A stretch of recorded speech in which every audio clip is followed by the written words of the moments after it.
Good evening, Eagles. My name is William Clem, and I'm going to speak to you about residential life and student engagement. For residential life, we plan to resume full operations. Considerations to decrease the risk of exposure within campus housing include the following. Students with pre-existing health conditions will be given single occupancy rooms.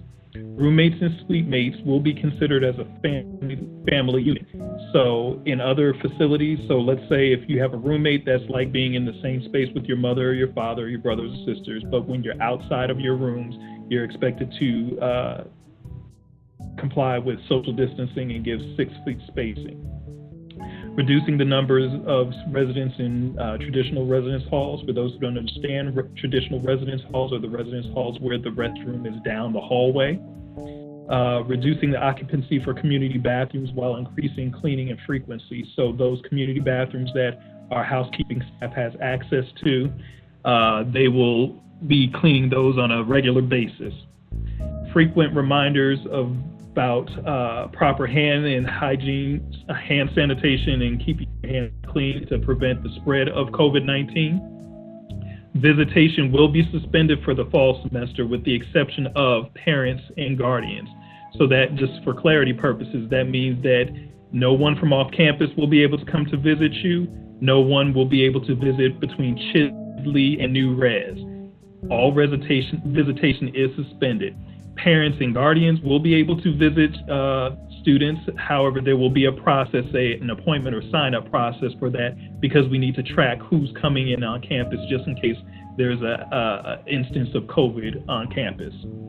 Social distancing footprints will be placed throughout the facility, and we will install desk shields or Dutch doors at specific locations to make sure that we're protecting the spread and, making sure there's limited breathing on each other. In common areas, we're going to require face masks. You'll hear that a lot throughout this entire presentation. Face masks are what we're going to be using all the time. We're going to limit the capacity in common areas such as computer labs and lounges and things like that, and we will have a reservation and check-in process. We do know that those spaces are very helpful for studying and getting away from the rest of the world, so we want you to still be able to use it. We just need to be able to track who's doing what. Reconfiguration of seating in common areas, as well as limiting the number of people in elevators. This is again so we can limit the amount of spread with the virus. We will be increasing cleaning, enhancing cleaning for all scheduled activities. So if there's a scheduled event that happens to take place in your residence hall, we will do everything we can to make sure that it's sanitized shortly thereafter.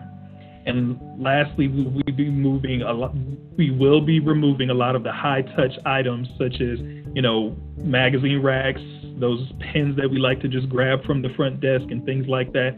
A lot of those things will be eliminated, all to prevent the spread of COVID virus. For fall move-in, those of you who will be living on campus, we are going to be going through a phased move-in procedure, similar to those of you who participated in the move-out process that we had a few weeks ago. We will have drop-and-go service so that students will have the opportunity to just come in, drop their stuff early, as opposed to having to deal with the normal, regular move-in rush. For the move-in process, students will have to register for a date and time for a move-in appointment.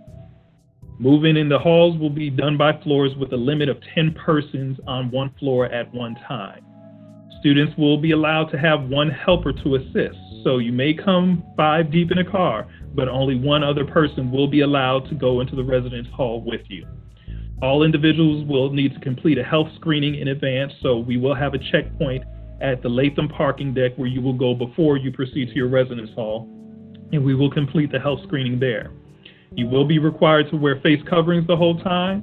The residence life staff has worked out a contactless check-in process, meaning you will not have to physically come in contact with any staff, and we will not pass you anything. Everything will be available to you for you to grab on your own.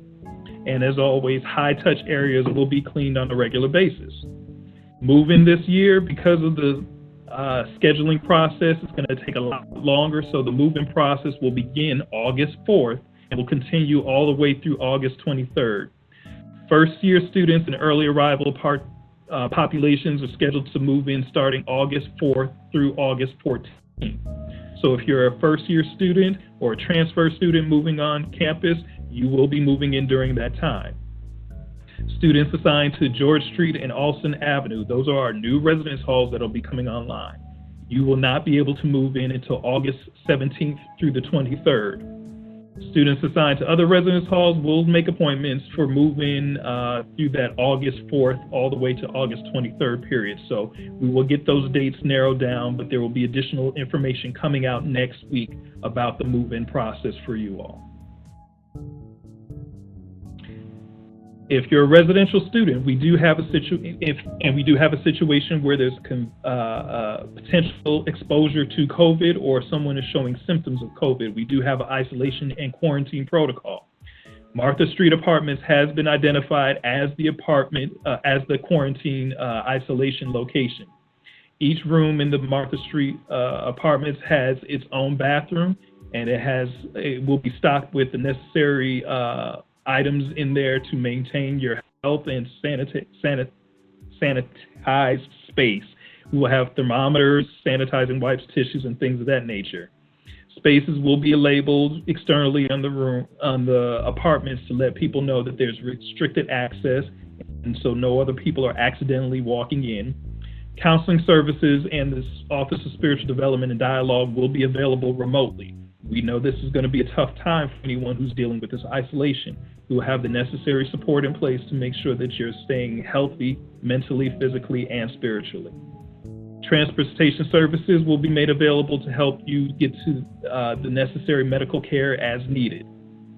Custodial and maintenance staff will be provided and will wear the necessary PPE while they're entering your spaces and helping you to maintain those spaces.